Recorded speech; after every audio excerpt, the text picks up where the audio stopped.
Olympics లో final చేరినటువంటి భారత రెజ్లర్ వినేష్ ఫోగట్ కి అలాగే జావెలిన్ త్రోలో ఫైనల్ చేరినటువంటి గత మెడలిస్ట్ నీరజ్ చోప్రా కూడా ఆల్ ద బెస్ట్ చెప్దాం. ఎందుకంటే ఈ రోజు వాళ్ళిద్దరికి కూడా గోల్డ్ మెడల్ మ్యాచెస్ ఉన్నాయి. సో వాళ్ళు భారత్ కి గోల్డ్ మెడల్స్ తో తిరిగి రావాలని చెప్పి ఆకాంక్షిస్తూ మన కార్యక్రమాన్ని ప్రారంభిద్దాం. బాధ్యత కలిగిన సీఎం కి లేదా కొంత బాధ్యత లేకుండా కేవలం ఎన్నికలు ఓట్లు రాజకీయాలు అంటూ గత సీఎం వ్యవహరించిన తీరుకి చాలా తేడా స్పష్టంగా కనిపించిందా కనిపిస్తోందా అంటే అవుననే సమాధానమే చెప్పచ్చు. ఎలా అంటే తాజాగా జరిగినటువంటి సీఎం అధ్యక్షతన ఏదైతే కలెక్టర్లు జిల్లా ఎస్పీలతో జరిగినటువంటి దిశానిర్దేశం సదస్సులో చాలా తేడా స్పష్టంగా కనిపించేసింది. చాలా మంది అన్నారు 1995 నాటి చంద్రబాబును చూస్తున్నామంటూ కూడా చాలా మంది కలెక్టర్లు బయటకు వచ్చి మాట్లాడిన సందర్భం కూడా మనం వార్తల్లో కథనాల్లో చూసాం. ఎందుకంటే ఎంత స్పష్టంగా తెలిసింది అంటే సర్వం నేనే అనే పరిస్థితి నుంచి లేదు అంతా మనం అనే పరిస్థితి క్లియర్ కట్ గా ఎస్టాబ్లిష్ అయింది. గత సదస్సులు లేదా గత 5 ఏళ్ల వైసీపీ పాలనలోని జగన్ సర్కార్ కలెక్టర్ల సదస్సు చూస్తే ప్రజావేదిక కూల్చివేతతో ప్రారంభమై నేను చెప్పిందే చేయాలి, నేను చెప్పిందే మీరంతా ఫాలో అవ్వాలి, మనం చేసే పాలసీ అంతా కూడా రేపొద్దున అది నా గెలుపుకి లేకపోతే గెలుపు విషయంలో మీరిచ్చే నిర్ణయాలు లేదా పాలసీకి సంబంధించిన సూచనలు దోహదపడాలి అన్నట్టే జరిగిన తీరుకి ఇందులో మనం గమనిస్తే ఈసారి జరిగినటువంటి సదస్సులో చాలా కొత్త కొత్త పదాలు విన్నాం మనం. P4 సో P4 పాలసీతో మనం వెళదాం, ఈజ్ ఆఫ్ డూయింగ్ బిజినెస్ అనేది స్పష్టంగా కనిపించాలి, మనకున్నటువంటి వనరులేంటి, మనం ఎలా అభివృద్ధి చెందాలి, ప్రత్యేకంగా మీరు పెర్ఫార్మ్ బాగా చేస్తే నేను గుర్తిస్తాను, 1995 నాటి సీఎంని చూస్తారు. ఇదే కాకుండా కేవలం ఉత్తి నిర్ణయాల ద్వారా మనకు అది లబ్ధి ఎలా చేకూరుతుందని కాకుండా రాష్ట్ర సమగ్రాభివృద్ధి, రాష్ట్రం అందరూ మాట్లాడుకోవాలి. ఒకప్పుడు ఇక్కడ ఉన్న బ్యూరోక్రాట్స్ గురించి ఢిల్లీలో ఎంత చర్చ ఉండేదో ఇప్పుడు ఏపీలో ఉన్న క్యాడర్లో ఉన్న వ్యక్తులను అసలు అక్కడ ఎక్కడా పోస్టింగ్ కూడా ఇష్టపడట్లేదు, వీళ్ళ మోస్ట్ కరప్టెడ్ అనే పరిస్థితి నుంచి ఇప్పుడు పూర్తి స్థాయిలో మారాలి. సో మీరు మారతారా లేదా మారకపోతే కఠినమైన నిర్ణయాలు ఉంటాయి అని ఒక రకమైనటువంటి స్వరం, పూర్తి స్థాయిలో అభివృద్ధి సంక్షేమమే లక్ష్యంగా రాష్ట్రాన్ని ఎలా పునర్నిర్మించాలి, ఇలాంటి పదాలు మనం ఈ సదస్సులో వినడం నిజంగానే ఒక కొత్త చంద్రబాబుని ఆనాటి పాత రోజుల్ని చాలా మంది గుర్తు చేశారు, గుర్తు చేసుకునే పరిస్థితి కనిపించింది. ఇదే కాకుండా తప్పు చేస్తే నిలదీసే నైజం అనేది స్పష్టంగా కనిపించింది. ఇంకా చెప్పాలంటే తప్పు చేస్తే ఎలాంటి చర్యలు ఉంటాయి అనేది సున్నితమైన హెచ్చరికలు కూడా కనిపించాయి. ఇదే కాకుండా పూర్తి స్థాయిలో డ్యూటీ మైండెడ్తో ఉండాలి, ఆంధ్రప్రదేశ్లో ప్రతి నెల 1వ తేదీన పేదల సేవతో ఉండాలి అనే ఒక కొత్త కార్యక్రమం. ఇవే కాకుండా కలెక్టర్లకు జవాబుదారీతనం ఉండాలి. ఎందుకంటే రెవెన్యూ చీఫ్ సెక్రటరీ సిసోడియా గారికి వచ్చినటువంటి భూ కబ్జాలు భూ వివాదాల కంప్లైంట్స్ విషయంలో కూడా చాలా సమగ్రమైన చర్చ, నిన్న ఆయన చేసినటువంటి కామెంట్స్ కూడా చాలా చర్చనీయాంశంగా మారాయి. ఈ విషయంలో కూడా కొంత జవాబుదారీతనం ఉండాలి, సూచనలను అమలయ్యే విధంగా ఉండాలి. కలెక్టర్లు లేకపోతే అధికారులు కేవలం ఆఫీస్కే పరిమితం కాకుండా ప్రజాక్షేత్రంలో తిరిగి ప్రజలకు ఎటువంటి అవసరాలు ఉన్నాయో స్పాట్ డెసిషన్స్ తీసుకోవాలి. ఇలాంటి దిశానిర్దేశం చూడటంతో ఒకసారిగా అందరూ మాట్లాడుకోవడం జరిగింది. ఏంటి నిజంగా 1995 చంద్రబాబు రిటర్న్ అయ్యారా, P4 పాలసీ అంటే పబ్లిక్ ప్రైవేట్ పీపుల్ పార్ట్నర్షిప్తో వెళ్ళాలి, ఆగస్టు 15 నుంచి అన్నా క్యాంటీన్లు ప్రారంభం, అలాగే ఎప్పుడూ లేని నిర్ణయాలు సూచనలు దిశానిర్దేశం ఇవన్నీ చాలా స్పష్టంగా కనిపించిన నేపథ్యంలో ఒక రకంగా చూస్తే ధ్వంసమైన చోటు నుంచే మళ్ళీ పునర్నిర్మాణం చేసే దిశగా ఆ మార్పు ఏదైతే స్పష్టంగా కనిపించిందో మరి ఈ నిర్ణయాలన్నింటిలో ఈ చెప్పిన అంశాల్లో చంద్రబాబు గారు ఎంత మేర సక్సెస్ అవుతారు, ఇందులో ఉన్నటువంటి ఇబ్బందులు ఏంటి, నిజంగా 1995 నాటి చంద్రబాబు మళ్ళీ రిటర్న్ అయ్యారని ఎందుకు చర్చ ప్రారంభమవుతుంది. ఎందుకంటే ఆయన ప్రత్యేకించి ఆయన మార్క్ పాలసీలు ఉన్నాయి. సో 1995లో ఎవరైనా సరే అప్పుడు చంద్రబాబు గారిని చూసినప్పుడు స్పాట్లో నిర్ణయాలు తీసుకోవడం లేకపోతే ఇన్స్పెక్షన్స్ తీసుకోవడం, వేగంగా చర్యలు తీసుకోవడం, తప్పు చేసిన వాళ్ళని ఇమీడియట్గా శిక్షించడం, జన్మభూమి మన ఊరు ఇలాంటి కార్యక్రమాలతో పాటుగా మనం విజన్ 2020 అని చూసాం. అప్పట్లో దీన్ని చాలా మంది హాస్యాస్పదంగా జోకులేశారు. ఎక్కడ 95, ఎక్కడ 2020 అని. కానీ 2020 వచ్చేసరికి దాని అభివృద్ధి ఫలాలు టెక్నాలజీ విషయంలో ఎలాంటి రిజల్ట్స్ వచ్చాయో చూసి తాజాగా కూడా అందరూ మాట్లాడుకున్న సందర్భం చూసాం. ఇప్పుడు కూడా మళ్ళీ అక్టోబర్ 2న వికసిత్ ఏపీ 2047 విజన్ డాక్యుమెంటరీ కూడా రూపొందుతుంది. దీంతో ఆంధ్రప్రదేశ్ ప్రభుత్వం ఎటువంటి క్లియర్ విజన్ రూట్ మ్యాప్ తో వెళ్లబోతోందన్నది కూడా స్పష్టంగా కనిపిస్తున్న నేపథ్యంలో మరి పాలన పట్టాలెక్కించే దిశగా అధికారులు సహకరిస్తారా, మరి ఆనాటి బాబుని మళ్ళీ చూస్తున్నామన్న నేపథ్యంలో మరి చంద్రబాబు గారు ఆశించిన ఫలితాలు వస్తాయా, ప్రజలు కోరుకుంటున్నటువంటి పాలన ఈ 5 ఏళ్లు ఈ నిర్ణయాలతో లభించబోతోందా? సో 1995 బాబు రిటర్న్స్ అంశంపై చర్చ. మొత్తానికి ఏపీని త్వరితగతిన అభివృద్ధి చేసే దిశగా చంద్రబాబు గారు అడుగులు వేస్తున్నారంటే అవుననే కనిపిస్తోంది. మరి జిల్లా కలెక్టర్లు వివిధ శాఖల అధికారుల సదస్సులో పాత రోజుల్ని గుర్తు చేశారు అని చర్చ ప్రారంభమైంది. మరి ఈ దిశగా ఈ రాబోయే 5 ఏళ్లు ఆయన సక్సెస్ అవుతారా? P4 policy is of doing business లాంటి అంశాల మేర వెళ్తున్నటువంటి కూటమి ప్రభుత్వం సో నిజంగా చాలా క్లియర్ కట్తో వెళ్లబోతోందా? మరి రేపు విడుదల చేయబోయే అక్టోబర్ 2న విజన్ 2047 డాక్యుమెంట్ తో రూట్ క్లియర్ కాబోతోందా? చర్చిద్దాం. మనతో పాటు జాయిన్ అయ్యారు అనలిస్ట్ తురుగా శ్రీరామ్ గారు లైవ్ లో, టీడీపీ ఎక్స్ఎమ్మెల్యే గని వీరాంజనేయులు గారు, జనసేన నుంచి జనరల్ సెక్రటరీ శివశంకర్ గారు. అందరికీ స్వాగతం అండి.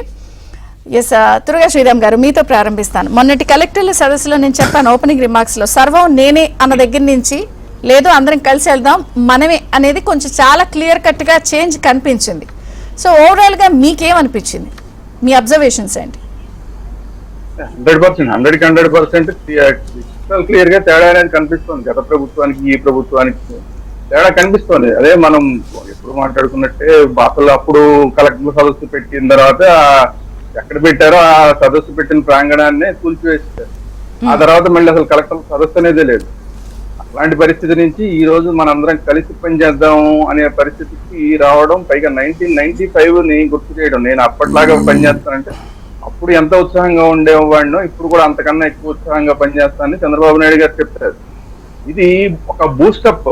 ఎవరైతే యాక్చువల్ గా పరిపాలన అంటే చంద్రబాబు నాయుడు గారు ముఖ్యమంత్రి అయినంత మాత్రం చంద్రబాబు నాయుడు గారు ప్రతి విషయాన్ని పరిపాలన చేశారు.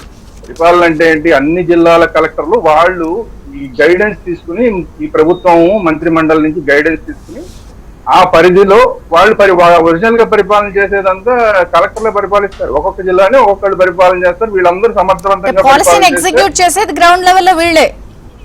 100%. సో అందువల్ల ఆ జిల్లాల్లో వాళ్ళు సమర్థవంతంగా ఆ పరిపాలన అనేది ఎగ్జిక్యూట్ చేశారనుకోండి, ఆటోమేటిక్ గా మంచి పరిపాలన అవుతుంది. ఎక్కడ ఏ జిల్లా కలెక్టర్ సరిగా పనిచేయకపోయినా సరే అది కుంటుపడిపోతుంది పరిపాలన అనేది, ఆ జిల్లాకి కుంటుపడిపోతుంది. అలాంటి జిల్లాలు పెరిగిపోయినాయి అనుకోండి, మొత్తం ప్రభుత్వమే కుంటుపడిపోయిందన్న మెసేజ్ ప్రజల్లోకి వెళ్తుంది. అందువల్ల చంద్రబాబు నాయుడు గారు ఎంత సీరియస్ గా ఉన్నా నేను అభివృద్ధి చేయాలి, లేదంటే నేను సంక్షేమాన్ని కరెక్ట్ గా అమలు చేయాలి అని అనుకున్నా, జిల్లా కలెక్టర్లు సరిగా పనిచేయకపోతే వాళ్ళ కింద ఆఫీసర్లు సరిగా పనిచేయరు, ఆ తర్వాత కింద ఉన్న వ్యవస్థతో సరిగా పనిచేయదు. సో చంద్రబాబు నాయుడు గారు అంటే ఒక ముఖ్యమంత్రికి కళ్ళు చెవులు అన్ని కూడా ఈ IAS లో IPS లో వీళ్ళే కళ్ళు చెవులుగా పనిచేస్తారు. అందువల్ల అవి సరిగ్గా పనిచేస్తే ఆయన సరిగ్గా పనిచేయగలరు. అందువల్ల వాళ్ళకి బూస్టప్ ఇచ్చే ప్రయత్నం చేశారు. బయట గతంలో ఎలాగ ఢిల్లీలో వీళ్ళ పరిస్థితి ఉండేది, ఎంత గౌరవంగా ఉండేది, IAS ఆఫీసర్ల పరిస్థితి ఎంత గౌరవంగా ఉండేది, ఇప్పుడు ఎంత అధ్వానంగా అయిపోయిందని గుర్తించి చెప్పడం ద్వారా మళ్ళీ అలాంటి గుర్తింపు, బాగా పనిచేయండి బాగా పనిచేయండి. వీళ్ళందరూ IASలు అంటే అందరూ కూడా కేంద్ర కేడర్ ఇదంతా కూడా. సో అందువల్ల మీరు ఎప్పటికైనా కేంద్ర కేడర్ కాబట్టి మీరు ఇక్కడ పనిచేసినా కూడా మొత్తం దేశవ్యాప్తంగా మీకు ఒక మంచి పేరు ఉండాలి, అలాంటి మంచి పేరుని మీరు తెచ్చుకోండి ఆయన ఉత్సాహపరిచాడు. అది అలాంటి ముఖ్యమంత్రి అంటే సింపుల్ గా ఫారెన్ కోడ్ ఎగరడం మర్చిపోయింది అంటారు కదా, అట్లా rule book rule of law follow అవ్వండి అని గుర్తు చేసినట్టుంది. మీరు ఫారెన్ కోడ్ కాదు ఎగరగలరని. మీకు ఒక ఉదాహరణ చెప్తాను. చంద్రబాబు నాయుడు గారు 95 అన్నారు కాబట్టి ఆ టైంలో నేను కృష్ణా జిల్లాలో గుడివాడలో రిపోర్టర్ గా పనిచేసేవాడిని. అప్పుడు కలెక్టర్ గా అప్పుడు చిత్రా రామచంద్రన్ గారు ఉండేది ఆవిడ. నేను ఎక్కడ ఎక్కడైనా సరే జిల్లాలో నేను ఎక్కడన్నా కనబడితే కలెక్టర్ గారి కారు ఆగిపోయేది, ఆవిడ ఒక్క నిమిషం మాట్లాడి వెళ్ళేది. రోడ్డు మీద జనం షాక్ అయ్యేవాళ్ళు.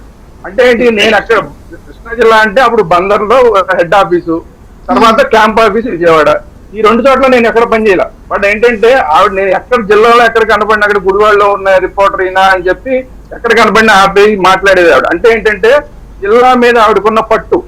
ప్రతి ఒక్కళ్ళ మీద కూడా ఆవిడ ఎలా పనిచేస్తున్నారు, ఎవరెవరెవరు ఉన్నారు, ఎవరు మనకి సహాయం చేస్తారు, ఎవరు బాగా పనిచేస్తున్నారు అని ఆవిడ ప్రతి ఒక్కళ్ళ మీద ఆవిడ అక్కడ గుర్తింపు ఉంది. అందువల్లనే ఒక గుర్తుపట్టగలిగింది, ఎక్కడో పని చేసి ఒక రిపోర్టర్ ని గుర్తుపట్టగలిగింది.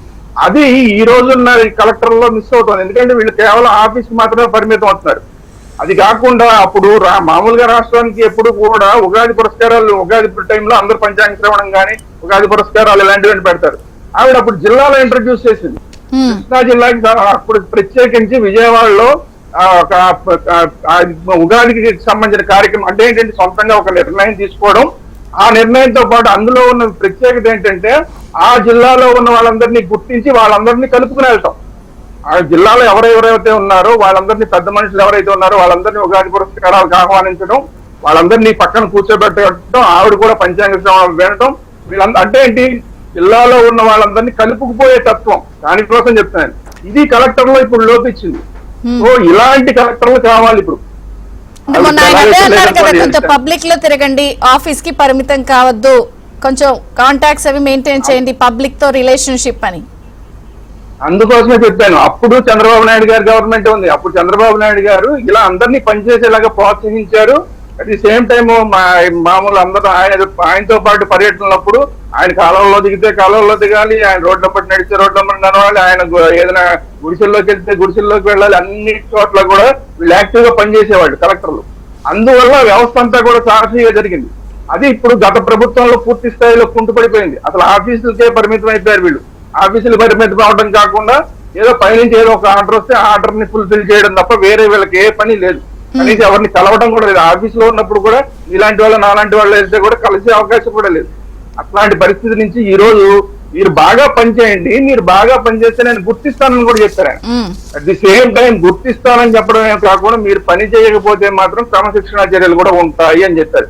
ఇది ముఖ్యమంత్రిగా ఆయనకున్న అధికారాన్ని కూడా తెలియజేయాలి. ఎందుకంటే కంట్రోల్లో ఉండాలి, వ్యవస్థ అంతా కూడా కంట్రోల్లో ఉండాలి. కంట్రోల్ తప్పి ఇష్టారాజ్యంగా పని చేసినా కూడా తప్పే. సో ఇన్నిటిని చేశారు ఆయన.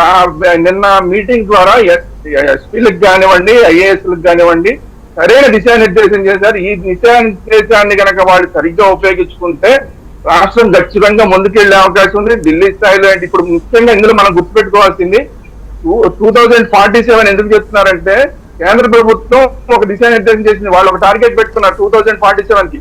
అందులో వాళ్ళు అనేకమైన ప్రాజెక్టులు తీసుకొస్తున్నారు.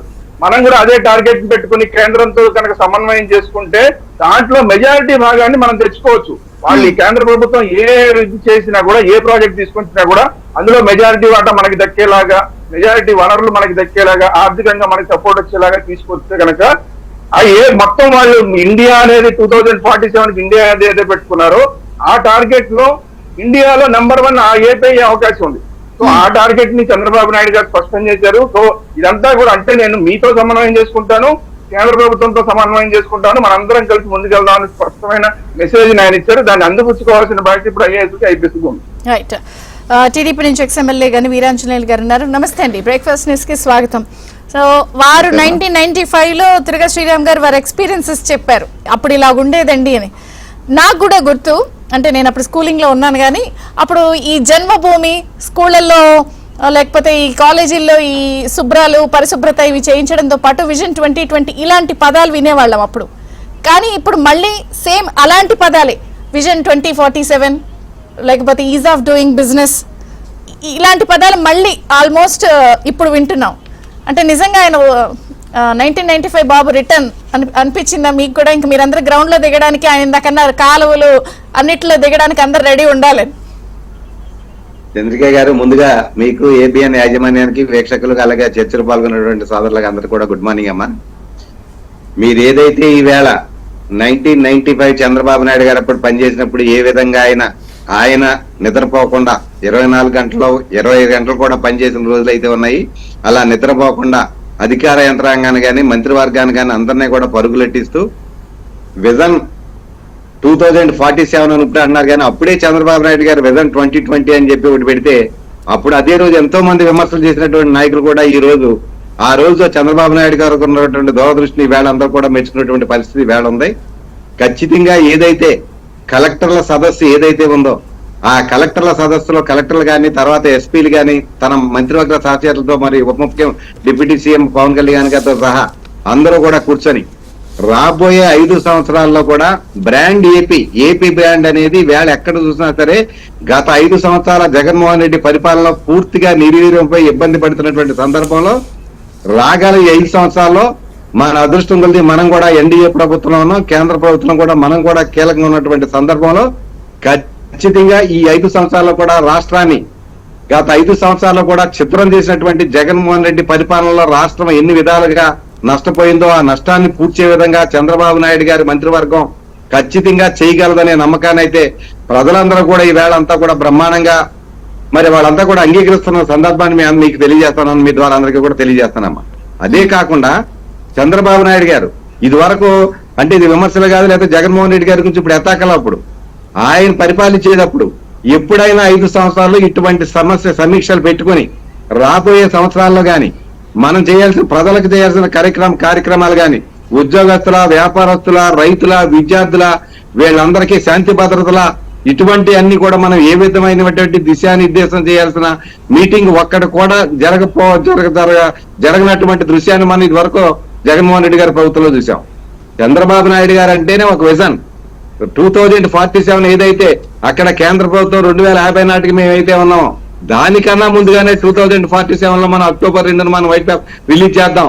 రాబోయే రోజుల్లో మన లక్ష్యాలు ఏంటి, బ్రాండ్ ఏపీని, అలాగే ఏపీ భవిష్యత్తు ఎలా ఉండబోతుందో రాబోయే రోజుల్లో ఇక్కడ ఉన్నటువంటి రైతులకు ఏం చేయాలి, ఉద్యోగస్తులకు ఏం చేయాలి, వ్యాపారస్తులకు ఏం చేయాలి, పోలవరం అలాగే అమరావతిని పూర్తి చేయడానికి ఏం చేయాలి, అలాగే అన్ని రకాలుగా మౌలిక సదుపాయాలు ఏ విధంగా కల్పించాలి, వీటిలన్నిటి మీద కూడా ఒక టార్గెట్ పెట్టుకుని ఆ టార్గెట్ తన మంత్రివర్గ సహచరులతో పాటు ఎవరైతే మరి మన వ్యవస్థలో లెజిస్లేచర్, ఎగ్జిక్యూషన్ అండ్ జ్యుడిషియరీ ఉందో ఇవన్నీ కూడా ఒకరికొకరు ఎవరు పని వాళ్ళు చేస్తూనే ఎవరు లెజిస్లేచర్ గా మనం చేసేటువంటి నిర్ణయాలను ఎగ్జిక్యూటివ్ గా చేసేటువంటి వాళ్ళందరినీ కూడా నిర్దేశిత లక్ష్యాలు ఇవ్వటమే కాకుండా ఖచ్చితంగా కలిసికట్టుగా పనిచేద్దాం. మేమైతే ఎవరం తప్పు చేయం, మీరు కూడా ఎవరు తప్పు చేయొద్దు, ఖచ్చితంగా పనిచేసి ఒక ఉన్నతమైన ఆంధ్రప్రదేశ్ ని అభివృద్ధి పదమైనటువంటి ఆంధ్రప్రదేశ్ తీసుకెళ్ళడానికి మనందరం కూడా ఒక టీం వర్క్ చేద్దామని చెప్పి ఏదైతే మన కలెక్టర్ల మీటింగ్ పెట్టి చంద్రబాబు నాయుడు గారు 11-12 గంటల పాటు మీటింగ్ సమావేశం పెట్టడమే కాకుండా ఖచ్చితంగా ప్రజలందరూ కూడా ఇటువంటి నాయకుడిని ఒక పరిపాలన చేతకాని వాడిని గత 5 సంవత్సరాల్లో చూసాం. ఒక పరిపాలనా దక్షుడిని, ఒక అనుభోజ్యుడిని ఈవేళ చంద్రబాబు నాయుడు గారిని మళ్ళా ముఖ్యమంత్రిగా చేసుకుని రాగల 5 సంవత్సరాల ఆంధ్రప్రదేశ్ ని అన్ని విధాలుగా కూడా ముందుకు తీసుకెళ్తామని చెప్పి వాళ్ళందరూ కూడా భావిస్తున్నటువంటి సందర్భం కాదు కానీ మన జగన్మోహన్ రెడ్డి గారి గురించి ఒక మాట చెప్పాలమ్మా. గత 5 సంవత్సరాల్లో ఆయన పెట్టిన ప్రెస్ మీట్లు 3 అమ్మా. ఈ 50 రోజుల్లో ఇంకా 60 రోజులు రావాలా, ఇంకా 2 నెలలు రావాలా, అప్పుడే 6 ప్రెస్ మీట్లు. 6 ప్రెస్ మీట్లు కూడా నిన్నైతే మరీ భయంకరంగా ఏంటంటే ఒక గ్రామం, ఇందాక మా హోమ్ మినిస్టర్ గారు చూశానమ్మా మన ఛానల్లోనే, ఒక గ్రామం అంటే 986 మందితో నాకు సెక్యూరిటీ ఇవ్వండి, చంద్రబాబు నాయుడు గారికి ఏ విధమైనటువంటి సౌకర్యాలు ఉన్నాయి అవన్నీ కూడా నాకు పెట్టేయండి అని చెప్పి హైకోర్టుకి వెళ్తా, సుప్రీంకోర్టుకి వెళ్తా, ఐక్యరాజ్య సమితికి వెళ్తానంటే ఈయన చూస్తా అంటే ఒక మాట, ఒక సినిమా డైలాగ్ నాకు గుర్తొచ్చిందమ్మా. ఏదో సినిమాలో అంటాడు ఒక ఆయన, ఒరే ఈయన ఎక్కడైనా చూపించండిరా అని ఒక డైలాగ్ ఉంటది, ఆ డైలాగ్ గుర్తొచ్చిందమ్మా నాకు. ఆయన ఏం చేస్తా ఉన్నాడో, ఏం చేస్తే ప్రజలు ఆయన 11 సీట్లకు 10 చేసి అక్కడ కూర్చోబెట్టాడో, ఏ విధంగా ఈ వేళ ఈ ఉమ్మడి కూటమి ప్రభుత్వం, ఎన్డీఏ ప్రభుత్వం బ్రహ్మాండంగా 100% కూడా పనిచేస్తూ ఎవరి కాళ్ళు అవినీతి దూరంగా ఉంటూ ఎంతైనా సరే కార్యకర్తలుగా నాయకులు గాని గత 5 సంవత్సరాల్లో జగన్మోహన్ రెడ్డి చేసినటువంటి వేధింపులు, కేసులు ఎన్నో ఈ వేళ మాకు ఒక మాటలో చెప్పాలంటే మా నాయకుడి నిర్ణయాన్ని మేము గౌరవించడంలో ముందుంటాం కానీ మా ఇంటర్నల్ గా మా కార్యకర్తలు గాని ఎన్డీఏ కుటుంబ సభ్యులందరికీ కూడా అక్రమంగా కేసులు లానేయటం ఇవన్నీ అది టైం కాదు, మనం అభివృద్ధి చేసుకోవాలని చెప్పి నాయకుడు ఏదైతే చెప్పాడో ఆ మాట ప్రకారం మేమంతా కూడా తప్పు చేసిన వాళ్ళని చట్టపరంగా శిక్షించే ఏర్పాట్లో ప్రభుత్వం కూడా గట్టిగా ఉంది కాబట్టి ఆ క్రమంలో కూడా మేమంతా కూడా పూర్తిగా నాయకుడి మాటను మేమంతా కూడా అనుసరిస్తామని, తప్పు చేసిన వాళ్ళకి మట్టికి శిక్ష పడే ఏర్పాటు ఖచ్చితంగా చేయాలని,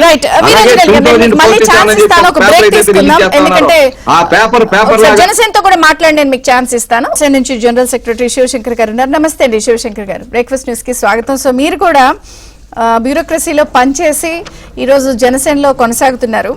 అయితే ఇక్కడ చాలా స్పష్టంగా ఈ జరిగినటువంటి సదస్సులో సూచనలు సలహాలతో పాటు రూల్ బుక్, రూల్ పొజిషన్ ఒకసారి గుర్తు చేసిన పరిస్థితి వచ్చింది. అంటే అధికారులు రూల్ బుక్, రూల్ పొజిషన్ మర్చిపోయిన పరిస్థితి చూసాం 5 ఏళ్లలో. ఒక రకంగా అధికారులు అంటే అందరికి ఒక యావగింపు వచ్చింది. అందరని కాదు, కొందరు వ్యవహరించడం వల్ల సిస్టమ్ మీద వచ్చింది. సో ఇవి నిజంగా చేసినటువంటి దిశానిర్దేశం సూచనలు ఆలోచింపు చేస్తున్నాయి. సో మీరు కూడా ఏమైనా రీకాల్ చేసుకుంటారా బ్యూరోక్రసీలో అప్పుడు మీరున్నవి ఇప్పుడువి? గుడ్ మార్నింగ్ అమ్మ. చర్చలో పాల్గొంటున్న పెద్దలకి, ఏబిఎన్ ప్రేక్షకులకి వెరీ గుడ్ మార్నింగ్. అంటే ఒకసారి నిన్న రివ్యూ చూశాక నాకు గతం గుర్తొచ్చిందమ్మా. ఎందుకంటే నేను 95 గ్రూప్ 1 ఆఫీసర్గా జాయిన్ అయ్యాను. చంద్రబాబు నాయుడు గారి అడ్మినిస్ట్రేషన్ని ప్రత్యక్షంగా చూసిన వ్యక్తిని నేను. నాకు అనుభూతి ఉంది. ఎందుకంటే ఆయనకి ప్రతి డిపార్ట్మెంట్ మీదుగా సబ్జెక్ట్లో కమాండ్ ఉందమ్మా.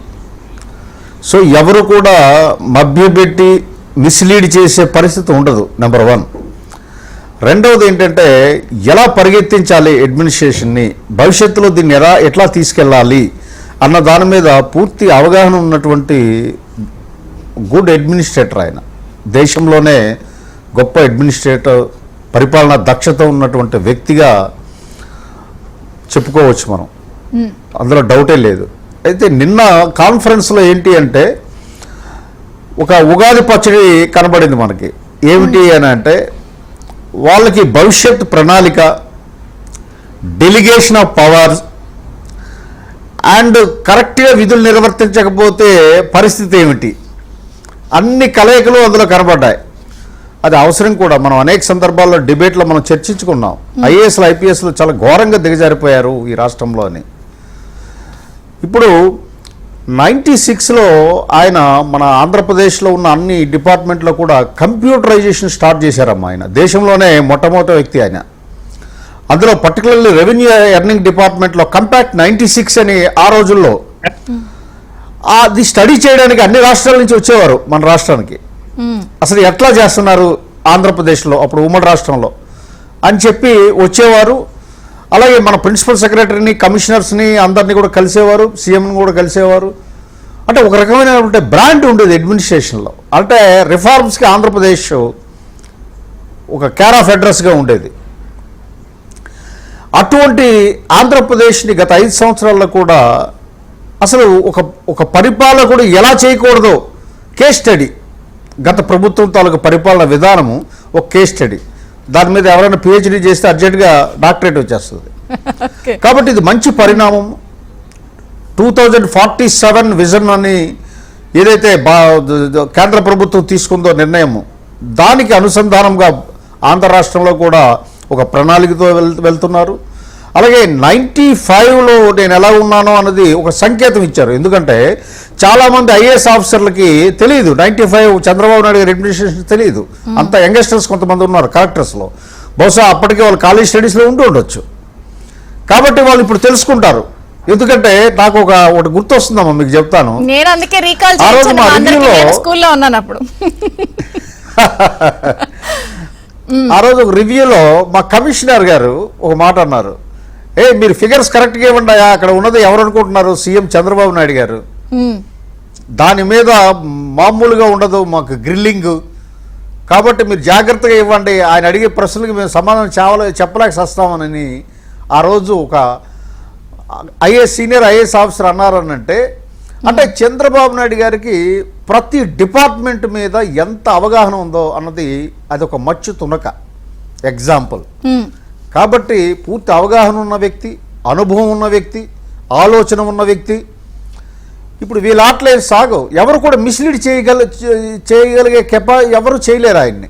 ఎందుకంటే he's authority in all subjects. The only thing ఏంటంటే కలెక్టర్ల చేత పనిచేయించడం, ఐపీఎస్ల చేత పనిచేయించడం, ప్రాపర్ వేలో వాళ్ళని మానిటర్ చేయడం అన్నది ఆయనకి వెనతో పెట్టిన విద్య.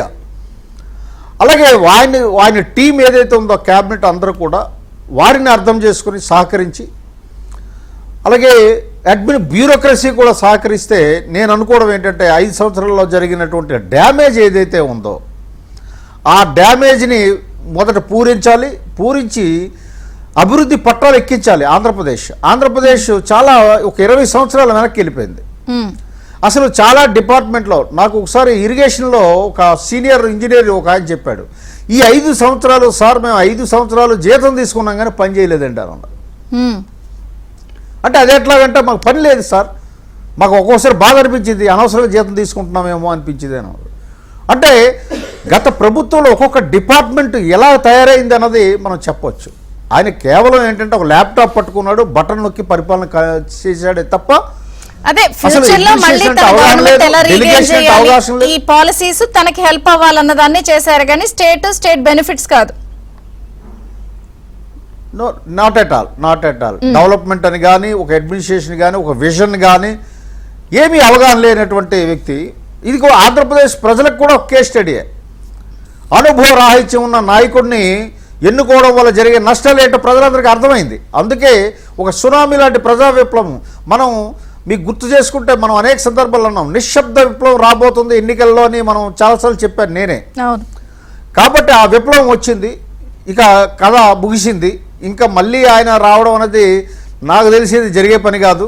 ఇంకా అది కళ్ళ కంటే ఇంకా కళ్ళు ఎవరైనా కనవచ్చు, నిద్రపోయేవాడు అందరికీ కళ్ళు వస్తుంటాయి. కాబట్టి ఆంధ్రప్రదేశ్ అభివృద్ధి పదంలో వెళ్తుంది. ఖచ్చితంగా ఆంధ్రప్రదేశ్ ఆల్ఫాబెట్లో ఫస్ట్ ఉన్నది. రేపు అభివృద్ధిలో కూడా ఫస్ట్గా మారబోతుంది ఈ 5 సంవత్సరాల్లో. అది ఈ ముఖ్యమంత్రి చంద్రబాబు నాయుడు గారి నాయకత్వంలో ఉన్న పూర్తి విశ్వాసం, నమ్మకం ప్రజలందరికీ కలిగిందమ్మా. అలాగే ఇప్పుడు కూడా బ్యూరోక్రసీ, ఐఏఎస్, ఐపీఎస్లు అందరూ కూడా చాలా జాగ్రత్తగా, వాళ్ళు అందరూ పనివంతులే. వాళ్ళు ఇంకా లైన్ లో ఫాలోయింగ్ అయిందని మీరు అనుకుంటున్నారా? అక్కడక్కడ పిల్లి మొగ్గలు కనిపిస్తున్నాయి ఏ స్టేట్ లో? ఖచ్చితంగా రావాలమ్మా. ఎందుకంటే రౌతు బట్టే గుర్రం పరిగెడుతుందమ్మా. ఇక్కడ రౌతు మామూలు రౌతు కాదు. గుర్రం ఎన్ని వేషాలు వేసినా దాన్ని గాడిలో పెట్టే రౌతు ఉన్నారు సీఎంగా. కాబట్టి ఇంకా మీరు అన్నది కరెక్టే. ఒకరిద్దరు పిల్లి మొగ్గలు వేసినా సరే వాళ్ళు తిన్నగా ఉండవలసిందే, లేదంటే వెనక్కి వెళ్ళవలసిందే. ఈ రెండే థింగ్స్. అదే carrot and stick policy warning కూడా ఆయన ఇవ్వడం జరిగింది. అందులో అది అర్థమైంది వాళ్ళందరికీ కూడా. అర్థమయ్యి వాళ్ళు కూడా సరైన గాడిలో పడతారు. అందులో అనుమానం నాకైతే ఏమీ డౌట్ లేదు. నాకు ఒక పాయింట్ చెప్పండి సార్, మీరు రిప్రజెంటేటివ్ గా ఇప్పుడు కూర్చున్నారు కదా ఇక్కడ. ఇప్పుడు మీ అధినేత పవన్ కళ్యాణ్ గారు, డిప్యూటీ సీఎం గారు ఆ రోజు ఒక మాట అన్నారు, నేను చాలా నేర్చుకోవాలి, ఐ మీన్ లెర్నింగ్ ప్రాసెస్, ఇన్ని చూసి చాలా నేర్చుకుంటా, అనుభవాన్ని అలా డెవలప్ చేసు. మీ నాయకుడి లక్ష్యము, మీరు అనుకుంటున్న వ్యవహారం ఆఖరి కార్యకర్త వరకు, పబ్లిక్ వరకు ఆ ఐడియాలజీ రీచ్ అవుతుందా? గత కొన్ని రోజుల నుంచి చూస్తున్నాం, ప్రతి బిల్ని టార్గెట్ చేసేయాలి, ఏదో చేసి ఇలాంటివి వింటున్నాం. కానీ మీ ఐడియాలజీలు డిఫరెంట్ గా ఉన్నాయి. గ్రౌండ్ లెవెల్లో క్యాడర్ కార్యకర్తలు ఎక్స్పెక్ట్ చేస్తూనే డిఫరెంట్ గా ఉన్నాయి. మీరు అనుకుంటున్నాయి రీచ్ అవుతున్నాయా? ఖచ్చితంగా రీచ్ అవుతాయమ్మా. జస్ట్ రీచింగ్కి కొంత టైం తీసుకుంటుంది ఏదైనా సరే.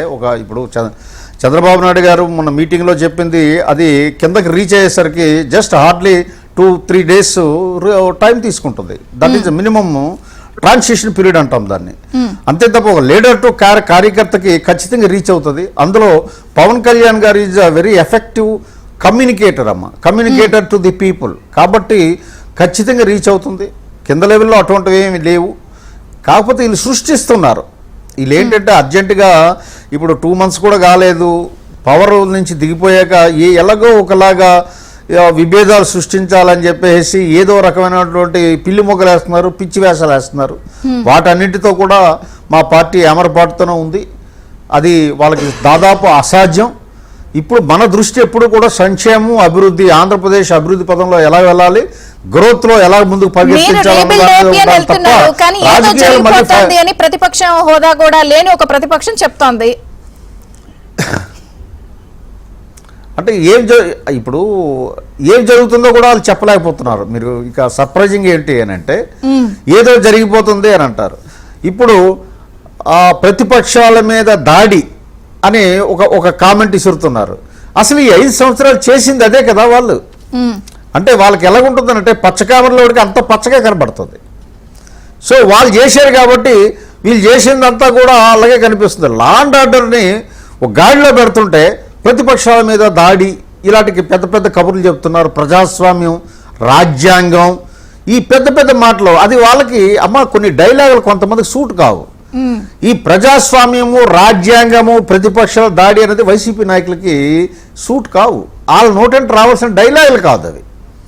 కానీ సరే సార్, ఇక్కడ ఇంకొక పాయింట్ కూడా అడుగుతాను. అంటే నేను 2-3 రోజుల నుంచి మీటింగ్ ఆఫ్టర్ వైసీపీ వాళ్ళు కానీ వాళ్ళు మిమ్మల్ని టార్గెట్ చేస్తున్న అంశం ఎలా ఉందంటే, ఇప్పుడు మీరు P4 లేదా is of doing business 2047 vision document ఇలా అని చెప్తున్నారు.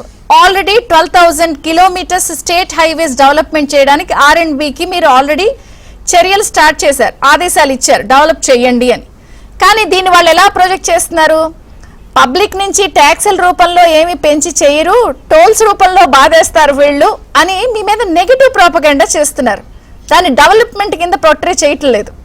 ఇవన్నీ కూడా మీకు ఫ్లాస్ కదా. మీరు ఇప్పుడు ఒక యాంగిల్తో వెళ్తే దాన్ని వేరేలాగా వెళ్తున్నారు కదా వాళ్ళు. వెళ్తారమ్మా, ప్రజాస్వామ్యం. ఇప్పుడు మీరు వాళ్ళు టోల్స్ తో ఏదైనా బాధేస్తారు అని మాట్లాడొచ్చు దాని అనుకుంటారు. డెవలప్మెంట్ అనట్లా. అమ్మా ఇప్పుడు వాళ్ళకి ఎంత అవగాహన రాహిత్యం అంటే, టోల్స్ ఎవరికి పరిధిలో ఉంటుంది? నేషనల్ హైవే అథారిటీ, అది ఒక పాలసీ. రాష్ట్ర ప్రభుత్వానికి టోల్స్కి సంబంధం లేదు. ఆ కనీస జ్ఞానం కూడా వాళ్ళకి లేదు. ఏ నోటికి ఏది వస్తే అది మాట్లాడడమే తప్ప. ఇప్పుడు వాళ్ళు ట్యాక్సుల రూపంలో చేయరు అని అంటున్నారు. అసలు ట్యాక్సేషన్ డిపార్ట్మెంట్లో మీరు గత 5 సంవత్సరాల్లో వీళ్ళు ఏదైనా రివ్యూ కండక్ట్ చేశారా? ఎవేజన్ ఎంత ఉందో వీళ్ళకి తెలుసా? ఈ మధ్యన మీకు కూడా, మీ దృష్టి కూడా వచ్చి ఉంటుందమ్మా, తెలంగాణలో జిఎస్టీ స్కామ్ 1000 కోట్ల స్కామ్ బయటపడింది. ఇంకా అలాంటి పాములు ఎన్ని ఉన్నాయో ఇక్కడ. అసలు వీళ్ళ హయాంలో ఎన్ని అరాచకాలు జరిగాయో అవన్నీ ఇప్పుడు తీస్తే ఆ భయంతోటి వాళ్ళు ఏదో ప్రాలాపన పేలుతున్నారు తప్ప వాళ్ళకి రియల్గా అడ్మినిస్ట్రేషన్ మీద కానీ ఏ డిపార్ట్మెంట్ మీద కానీ అవగాహన, డెవలప్మెంట్ ఎలా చేయాలి, ఎలా రూల్ చేయాలి అని కనీస అవగాహన కానీ ఇంకిత జ్ఞానం కానీ లేని నాయకులు వాళ్ళంతా కూడా. రైట్. ఈరోజు నిన్న పేరుని నాని మాట్లాడుతున్నాడు, పేరుని నాని ఇప్పుడు ఈరోజు గోల పెడుతున్నాడు, లా అండ్ ఆర్డర్ రేట్ అయిపోయింది అని అంటున్నాడు. మరి నీ టైంలో నువ్వు చేసిన అరాచకాలు మచిలీపట్నంలో ఎన్ని ఉన్నాయి? ఏం నాని, ఇది అర్థం కాదా? కానీ అలా చేయట్లేదు. ప్రజలందరికీ రక్షణ, పోలీసింగ్, ఫ్రెండ్లీ పోలీసింగ్ అనే ఒక వర్డ్ కూడా చంద్రబాబు నాయుడు గారు దాంట్లో వాడారు. Civil policing and friendly policing అని అన్నారు. ఈ పదాలు ఎప్పుడైనా వచ్చాయా మీ నోటంట? ఇప్పుడు అందుకు దెయ్యాలు వేదాలు వదిలిస్తున్నాయమ్మా, అవి మనం పట్టించుకోవాల్సిన పని లేదు. రైట్. తురుగా శ్రీరామ్ గారు, సో కలెక్టర్లు సాఫీగా పనిచేసేందుకు అవసరమైన వాతావరణం కల్పిస్తానని అంటున్నారు. దానికి సంబంధించి సీఎం సెట్రిక్ గా చేస్తానన్న అంశం ఉన్నప్పటికీ కూడా ఇందులో డెఫినెట్ గా కొన్ని అధిగమించాల్సిన అంశాలు ఉన్నాయి. అంటే ఎలా ముందుకు సాగుతారు, ఎలా చేస్తారు అన్నది పాయింట్. అప్పుడే వారు అనుకున్న పాలసీస్ గ్రౌండ్ లెవెల్లో సంక్షేమ అభివృద్ధి రీచ్ అవుతాయి. ఇక్కడ మీకు కనిపిస్తున్న ఇబ్బందులు కానీ ఏదైనా ఫ్లాస్ కానీ ఉన్నాయా? అంటే కమ్యూనికేషన్ అనేది స్పష్టంగా ఉండాలి. అది నాకు చాలా వరకు వెళ్ళింది. అయితే ఏదైతే ప్రభుత్వం తన పాలసీలు అనుకుందో ఆ పాలసీలని అమలు చేసేటప్పుడు వీళ్ళందరికీ కూడా కొంచెం ఫ్రీ హ్యాండ్ ఇవ్వాలి. ఆ ఫ్రీ హ్యాండ్ కనుక ఇవ్వగలిగితే కలెక్టర్లు కానీ లేదంటే ఐపీఎస్లు కానీ పనిచేస్తారు. ఇందాక మీరు అన్నట్టు కొంతమంది ఇంకా పాత వాసనలు పోని వాళ్ళందరూ ఉన్నారు. ఆ పాత వాసనలు పోని వాళ్ళు ఎవరెవరున్నారు అనేది ఐడెంటిఫై చేయడం కూడా చాలా ఇంపార్టెంట్. ఎందుకంటే చాలా డిపార్ట్మెంట్లో ఇంకా వాళ్లే పనిచేస్తున్నారు, ఎక్కువ మంది కీలకమైన పోస్టులు అనేది మనకి వస్తున్న వార్తలు. కాన్ఫర్ట్ పొజిషన్, అందరూ అలాంటి వాళ్ళు తయారైనప్పుడు ఏం చేయలేని పరిస్థితి కొంతవరకు ఉంది. కాబట్టి కొంతమందిని పక్కన పెట్టారు, ఇంకా కొంతమంది పక్కన పెట్టవలసిన ఉన్న వాళ్ళు ఉన్నారు, లేదా వీళ్ళని సరి చేయవలసిన వాళ్ళు ఉన్నారు. సో అట్లాంటి వాళ్ళ మీద కొంత నిఘా అనేది అవసరం. ఎలా పనిచేస్తున్నారు అన్నది గమనించడం అవసరం. వీళ్ళందరూ పనిచేస్తారులే, మనం దిశానిర్దేశం చేసాం, పనిచేస్తారులే అనుకుని వదిలేస్తే గనక వాళ్ళు సరిగా పనిచేయకపోతే ప్రభుత్వం పాలసీ మంచి పాలసీ తీసుకొచ్చినా కూడా అది ఇంప్లిమెంట్ అవ్వదు, దానివల్ల చెడ్డపేరు వస్తుంది. సో అందువల్ల పని చేస్తున్నారా లేదా అనేది తనిఖీ చేయడం అనేది చాలా ఇంపార్టెంట్. ఎందుకంటే వాళ్ళు ఐఏఎస్లు ఐపీఎస్లు చేస్తేనే మిగతా కిందంతా కూడా పర్ఫెక్ట్ గా పనిచేస్తారు. అది కాకుండా ఈ మొత్తం అభివృద్ధి, సంక్షేమము ఇవన్నీ చెప్తున్నప్పుడు మనం కొన్ని సంస్థలను ఏంటంటే రాజకీయ పునరావాస కేంద్రాలుగా మార్చకుండా ఉండాల్సిన అవసరం ఉంది. గతంలో చాలా సంస్థల్ని రాజకీయ పునరావాస కేంద్రాలుగా మార్చేశారు. ఈవెన్ ఆధ్యాత్మిక కేంద్రాలను కూడా రాజకీయ పునరావాస కేంద్రాలుగా మార్చేశారు. దానివల్ల ఏమైందంటే ఇప్పుడు టీటీడీ లాంటి వాటిని తీసుకున్నారు అనుకోండి, అసలు అక్కడ మొత్తం అంతా కూడా కుంటుపడిపోయింది. అసలు తిరుమల వెళ్ళాలంటేనే ఇబ్బందికరమైన పరిస్థితి. ఇది అక్కడ పనిచేసే ఆఫీసర్లు కూడా అలాంటి వాళ్ళు పెట్టుకున్నారు. వాళ్ళు పనిచేసేది అలాగే పనిచేశారు, అంటే ఆధ్యాత్మికానికి వ్యతిరేకంగానే పనిచేశారు, పాలసీలు కూడా అలాగే ఏడ్చినాయి.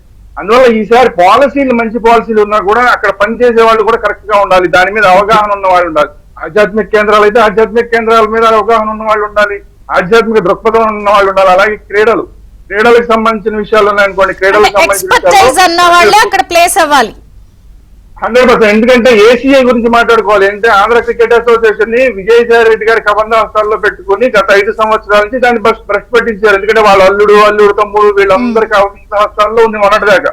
సో అలాంటి వాటిని ఇప్పుడు మళ్ళీ రేపొద్దున ఏసీఐ వచ్చినప్పుడు మళ్ళీ దాన్ని రాజకీయ పునరావాస కేంద్రంగా మార్చకుండా ఆ క్రికెట్ మీద అవగాహన ఉన్న వాళ్ళు ఎవరు, అలాంటి వాళ్ళని తీసుకొచ్చి పెడితే గనక అభివృద్ధి జరుగుతుంది. ఎందుకంటే చంద్రబాబు నాయుడు గారు అసలు ఇక్కడ ఒలింపిక్స్ పెట్టాలి, ఆంధ్రప్రదేశ్ లో ఒలింపిక్స్ పెట్టాలన్న టార్గెట్ ఉంది ఆయనకి. దేశానికి ముందు రావాలి, దేశానికి వస్తే కనుక ఇమీడియట్ గా ఆంధ్రప్రదేశ్ లో పెట్టాలన్న టార్గెట్ ఆయనకు ఉంది. అట్లాంటప్పుడు క్రీడా ప్రాధికార సంస్థలు ఏవైతే ఉన్నాయో అట్లాంటి వాటిల్లో అంటే నేను ఉదాహరణ చెప్తున్నా, ఆధ్యాత్మిక కేంద్రంగా టీటీడీని, ఈ క్రీడలకు సంబంధించిన ఏసీఏని చెప్తున్నా. ఇట్లాంటి అంటే ఇక్కడ రైట్ పర్సన్ అంటే రైట్ ప్లేస్, అది కనుక చంద్రబాబు నాయుడు గారు చేస్తే, ఆఫీసర్స్ విషయం అయినా అంతే, చైర్మన్ లాంటి వాళ్ళ విషయం అయినా అంతే, right person at the right place పెట్టారనుకోండి, అప్పుడు ఆయన ఏదైతే అనుకున్నారో ఆయన టార్గెట్ రీచ్ అవుతారు తప్ప, లేదంటే కనుక ఈయన అనుకున్నది ఒకటి, అవన్నీ కూడా సంస్థలన్నీ కూడా అక్కడ పనిచేసే వాళ్ళు సరైన వాళ్ళు లేకపోయినా, అవగాహన లేకపోయినా, ఈ రెండింటిలో ఏది జరిగినా కూడా అంతా కూడా తప్పుదారి పడుతుంది. నిధులు తప్పుదారి పడతాయి, అభివృద్ధి సంక్షేమం కూడా తప్పుదారి పడతాయి. ఈ విషయం చాలా జాగ్రత్త పడాల్సిన అవసరం చంద్రబాబు నాయుడు గారికి ఉంది. Okay right. గణవీరాంజనేయులు గారు విన్నారు కదా, ఈ పాయింట్ తో పాటు ఇంకొక పాయింట్, ఇప్పుడు చంద్రబాబు గారు ప్రజా దర్బార్లో ఆయనకు వస్తున్న వినతులు, భూ వివాదాలు, కబ్జాలు పరిష్కారం చేయని వికలాంగులు కూడా ఆశ్రయించడం, ఇవన్నీ చూస్తుంటే 5 ఏళ్లలో ఎంత దారుణాలు జరిగాయి అనేది ఈ వస్తున్న వినతులతో కనిపిస్తోంది. రెవెన్యూ చీఫ్ సెక్రటరీ సిసోడియా గారు కూడా ఈ జరిగిన ఈ కంప్లైంట్స్ ఏదైతే కలెక్టరేట్లకు వస్తున్నాయో సూచనలు సలహాలు చేశారు. ఇవన్నీ కూడా కొంతలో కొంత సాల్వ్ చేస్తే, లేకపోతే ప్రజలకి వీళ్ళు చేస్తున్నారు అని అనిపిస్తే, కొంత ఇది చెప్పే ప్రభుత్వం కాదు చేతల ప్రభుత్వం అనేది అనిపిస్తుంది. సో ఎట్లాంటి స్ట్రాటజీతో వెళ్దాం అనుకుంటున్నారు? ఇప్పుడు ఇన్ని కంప్లైంట్స్ వస్తున్నాయి, ఈ శాఖ ఆ శాఖని కాదు, ప్రజలకి ఏదో ఒకటి జరగాలి, సాల్వ్ అవ్వాలి. మీరు చెప్పినట్లు గత 5 సంవత్సరాల జగన్మోహన్ రెడ్డి గారి పరిపాలనలో ఇందాక పెద్దలు చాలా కూలకషంగా చెప్పారు, అట్ల జోలికి నేను వెళ్ళను. వ్యవస్థలన్నింటినీ కూడా భ్రష్టు పట్టించినటువంటి జగన్మోహన్ రెడ్డి గారి హయాంలో సమస్యలు పెరిగిపోయి, నిజంగా కూడా ఎక్కడికి వెళ్ళండి ఏం చూడడం అన్ని భూ వివాదాలు. వైసీపీ నాయకులంతా కూడా అదరేసి బెదరేసి లోనేసి అంతా భూముల నుంచి వాళ్ళకి ఎంటేసి, ఎంత దారుణం. ఎక్కడ ప్రజా దర్బార్ ఏ ఎమ్మెల్యే పెట్టినా, ఏ మంత్రి పెట్టినా, లోకేష్ బాబు గారు పెట్టినా, పవన్ కళ్యాణ్ గారు పెట్టినా, చంద్రబాబు నాయుడు గారు పెట్టినా, ఎక్కడ చూడండి వచ్చే సమస్యల్లో 50% అబో భూ సమస్యలేనా. అంతా కూడా ల్యాండ్ అంతా కూడా భూ దోపిడి భయపెట్టేసి వాళ్ళందరినీ కూడా, వ్యవస్థలందరూ కూడా భ్రష్టు పట్టించేసాయి. ఇందాక ఆయన అన్నట్టు ఆ వ్యవస్థలంతా కూడా చిన్నాభిన్నం చేసేసి వాళ్ళకి ఇష్టం రెడ్డి చేసేటటువంటి జగన్మోహన్ రెడ్డి, ఇందాక నేను మాట్లాడినప్పుడు డస్ట్బిన్ నుంచి మాట్లాడలేకపోయినాము. నేను ఆయన ఏమంటాడంటే గత 5 సంవత్సరాల జగన్మోహన్ రెడ్డి పరిపాలనలో 3 ప్రెస్ మీట్లు కూడా పెట్టలేదమ్మా ఆయన. ఈ 56 రోజులు అప్పుడే 6 ప్రెస్ మీట్లు పెడతమే కాకుండా చంద్రబాబు నాయుడు గారి ప్రభుత్వం ఎన్డీఏ ప్రభుత్వం మీద చేసేటువంటి విమర్శలన్నీ కూడా చూస్తా ఉంటే, ఇందాక నేను అది మీరు ఎల్లుండి లేదో వాళ్ళని కరెక్ట్ గా వెళ్ళా, ఏదో సినిమాలో ఒక మాట చెప్పానమ్మా, ఈయన ఎక్కడైనా చూపించండి అంటాడు ఏదో సినిమాలో. ఆ విధంగా జగన్మోహన్ రెడ్డి గారిని ఎక్కడైనా ఖచ్చితంగా చూపించాలి. ఆల్రెడీ చూపిస్తా ఉన్నారు. ఆయన మనస్తత్వం కానీ ఆయన కానీ మనకు అర్థమైపోతా ఉంది. ఎందుకంటే ఒక ఇంటి పక్కన ప్రహారీ కూడా ఎవరైనా 10 అడుగులు దాటితే మనోడు వెంటిలేషన్ ఎదురా గాలి ఎదురా అంత పెంచి పెడతారంటాడు.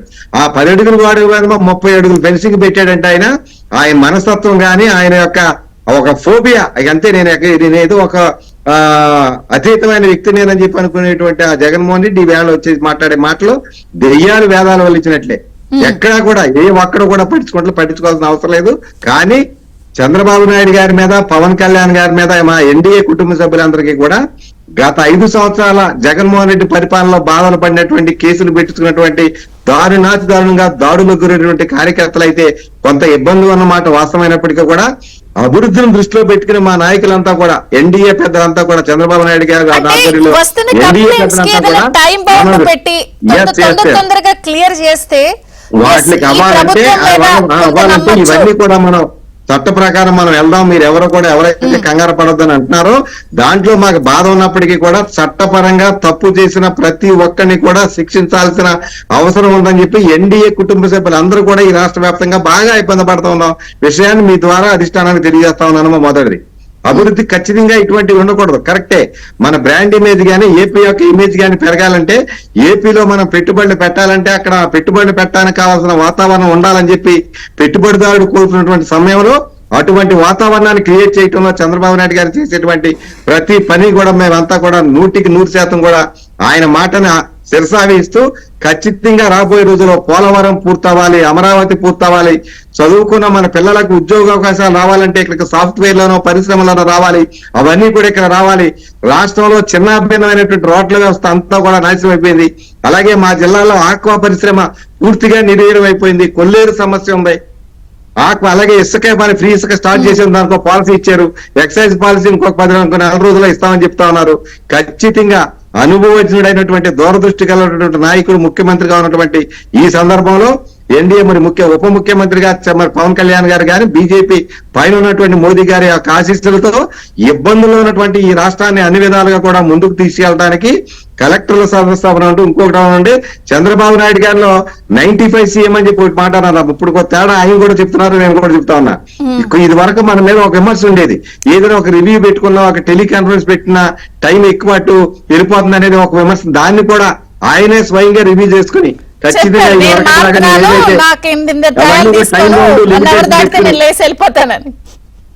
ఆ టార్గెట్లు పెట్టుకుని ఎవరైతే మనం పెట్టుకున్న కార్యక్రమం అంతా కూడా మనం ఇచ్చిన టైంలో రీచ్ అవ్వాలని చెప్పి స్పష్టంగా నిష్పక్షపాతంగా ఖచ్చితంగా ఇచ్చేటువంటి ఆయన యొక్క పరిపాలన వస్తా ఉంటే 95 సీఎం చంద్రబాబు నాయుడు గారిని చూసినట్టే ఉంది. ఖచ్చితంగా ఆయన యొక్క నాయకత్వంలో ఈ రాష్ట్రం అన్ని విధాలుగా కూడా 5 సంవత్సరాల్లో అన్ని విధాలు పూర్తిగా ఇది కాకుండా జగన్మోహన్ రెడ్డి అనే వ్యక్తిని ప్రజలందరూ కూడా మీ ద్వారా విజ్ఞప్తి చేసేది ఏంటంటే ఆయన చేసిన పరిపాలన ఎటువంటిది, ఇప్పుడు ఆయన మాట్లాడే మాటలేంటి, ఇది వరకు ఆయన చేసిన మాటలేంటి, ఇప్పుడు ఆయన మాట్లాడేటి 23 కనిపిస్తుంది. అప్పుడు అప్పుడు కలెక్టర్ల మీటింగ్, ఇప్పుడు కలెక్టర్ల మీటింగ్ ప్రజలన్నీ చూస్తున్నారు.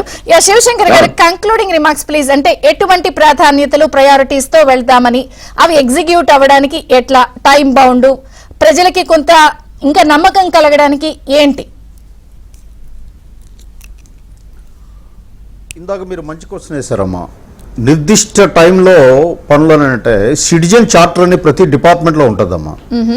సిటిజన్ చార్టర్లో ఏంటి అంటే ఏ అప్లికేషన్ ఎన్ని రోజుల్లో పరిష్కరించాలి అన్నది, అది పూర్తిగా కొలాప్స్ అయిపోయింది ఈ రాష్ట్రంలో. నెంబర్ 1 సిటిజన్ చార్టర్ ప్రతి డిపార్ట్మెంట్లో కూడా అమలు అయ్యేటట్టు చూడవలసిన బాధ్యత ఈ ప్రభుత్వం మీద ఉంది.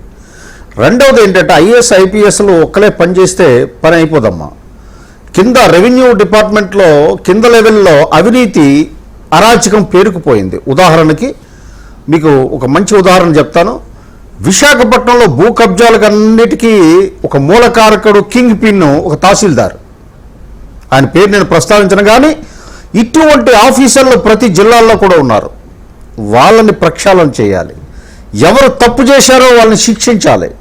రెవెన్యూ ప్రతి డిపార్ట్మెంట్లో కూడా ఈ అరాచకానికి కింగ్ పిన్నులాగా వాళ్ళ చుట్టే తిరిగింది.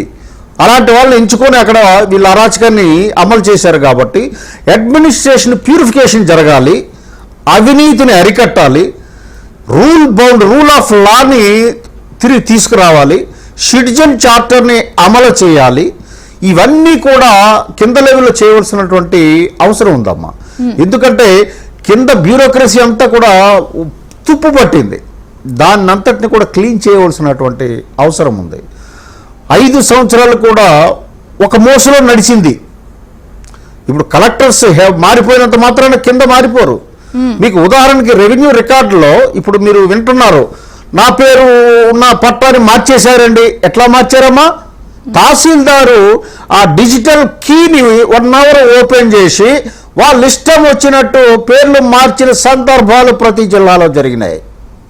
ఎవరు చేశారు, ఎందుకు చేశారు, ఎవరికి లబ్ధి చేయడానికి చేశారు, ఇవన్నీ కూడా విచారించి బాధ్యుల్ని శిక్షిస్తే తప్ప చట్టం మీద రూల్ మీద గౌరవం పెరగదు ఎవరికి కూడా. ఇవన్నీ చేయవలసిన బాధ్యత, అడ్మినిస్ట్రేషన్ ఓవర్ ఆయిలింగ్ చేయవలసినటువంటి బాధ్యత ఈ ప్రభుత్వం మీద ప్రాధాన్యతల్లో ఉన్నాయమ్మా. కానీ పోలీసింగ్ వ్యవస్థే కాకుండా ఎగ్గొట్టేస్తున్నారని పొట్రే చేస్తూ ఇంకో డైరెక్షన్ లో పెడుతున్నారు మిమ్మల్ని. సో అది బ్యాలెన్స్ చేసుకోవాలి, లేకపోతే అంత తక్కువ అంచనా అయ్యద్దని చెప్పి చాలా మంది కూడా చెప్తున్నారు. రైట్, థ్యాంక్ యూ శివశంకర్ గారు, దుర్గా శ్రీరామ్ గారు, గణవీరాంజనేయులు గారు, థ్యాంక్స్ ఫర్ జాయినింగ్. ఇది బ్రేక్ఫాస్ట్ న్యూస్. అప్డేట్స్ కొనసాగుతాయి, చూస్తూనే ఉండండి ABN.